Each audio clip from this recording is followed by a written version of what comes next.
கடலலை கொஞ்சும் திருச்செந்தூரில் விஸ்வரூபமே வேலையா பழமுதி சோலை அறுபடை வீடும் புண்ணிய தரிசனம் முருகையா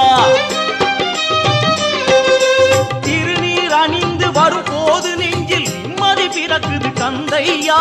சுகனே சிவனார் மகனே உன்னை பாட பாட சுகமாகுதையா வேல் முருகா